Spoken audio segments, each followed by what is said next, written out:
Welcome to the Life on Your Terms podcast with me, your host, Tracey Liv Howard. My intention is that each episode helps you remember who you are and serves to inspire and support you to reach your most important goals and live life on your terms. Let's get into today's episode.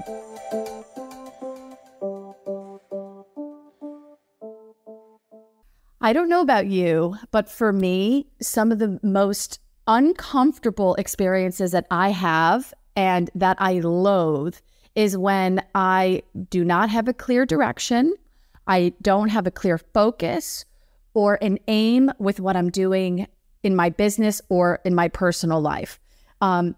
This is kind of the shadow side for many of us when we kind of feel like a lost soul, that we're waking up, on this aimless journey without direction, without feeling connected to our goals, and feeling ungrounded.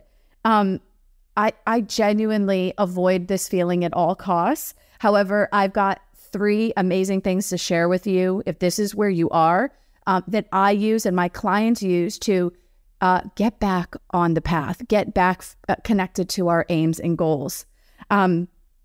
Because I believe deep inside every single human being is a wayfinder. We have a part of us that deeply wants to find the way. The word Tao, as in Taoism, means the way. And we have a Tao inside of us. And when we do feel we aren't connected to a direction or a purpose, our wayfinder is sounding the alarms to say, hey, you're not connected to anything. We need you to pay attention. Let's get connected to whatever that next thing is. Now, these points in our life are always going to happen. So I would say if you're here right now, I know it sucks, but good, because your way has brought you here.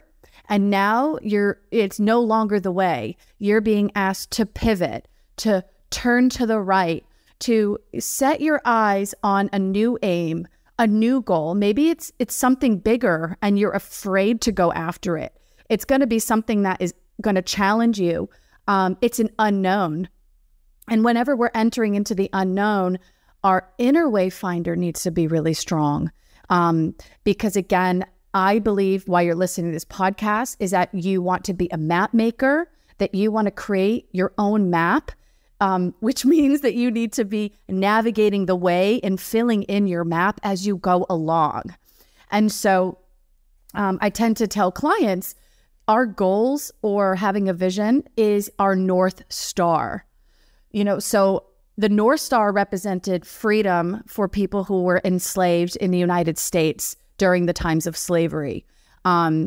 Frederick Douglass, who was an extremely famous person who fled slavery, he followed that North Star in the sky at night towards his own freedom. And we have this kind of inner wayfinder that's inside of us, and it's also looking to connect to a goal or a dream that's outside of us. So try to imagine there's almost this like beam of light coming out of your chest area, your solar plexus, trying to connect to that dream or goal that's outside of you, and that you are being called to find the way to get to that next place. So I wanted you to connect to your wayfinder that you have inside. Imagine that it has a color. So what color is this wayfinder and that beam of light that you're looking to connect to a vision or a goal?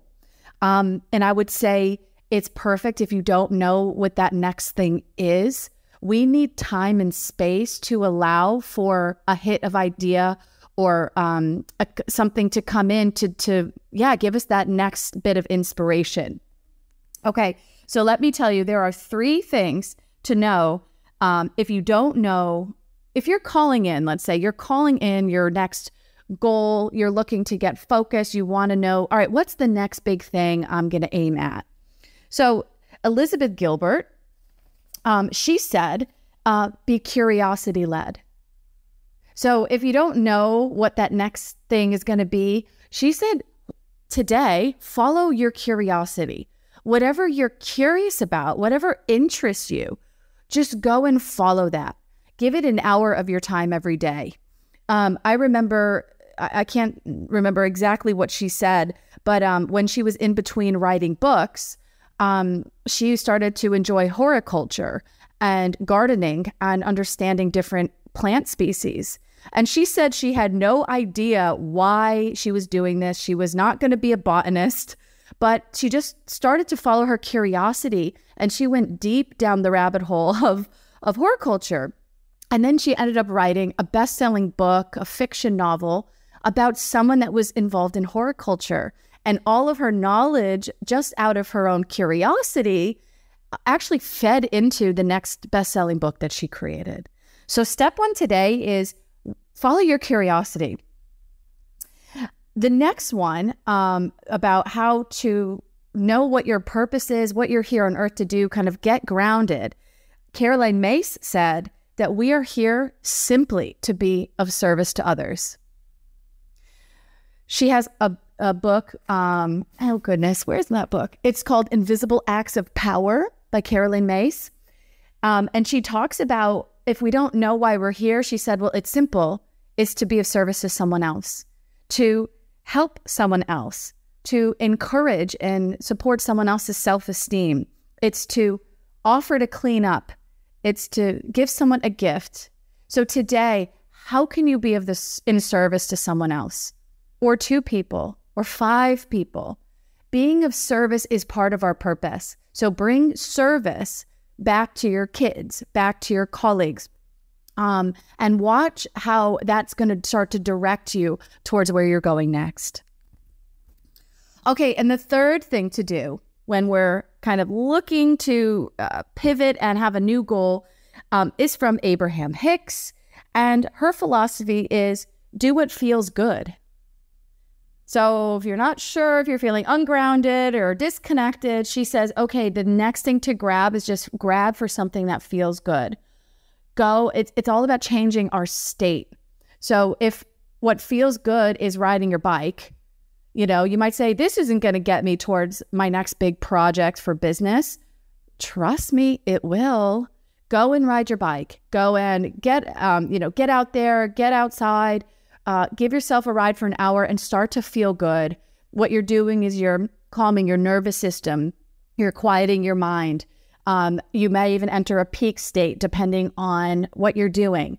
So when we're in states of feeling good, it has huge impacts on the brain and our physiology that can support that big idea or inspiration to hit us over the head. And I know when I'm not feeling good on a certain day and I feel totally aimless, I just grab and attempt to do one thing that feels good for myself. So that's for you. Those 3 things. Be curiosity-led today. Be in the service of others and do what feels good. And I promise you, what you're wanting to be calling in next, that goal, that dream that you have that you're not clear on, give it a few days, give it a few weeks. It's going to come in. So practice these approaches.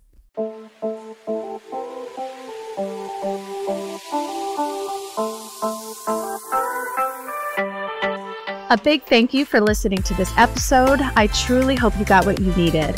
If you want to get more from me each week, make sure you subscribe so you don't miss any episodes or bonus content.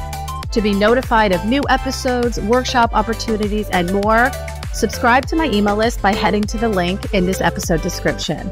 I'm wishing you joy, happiness, and love.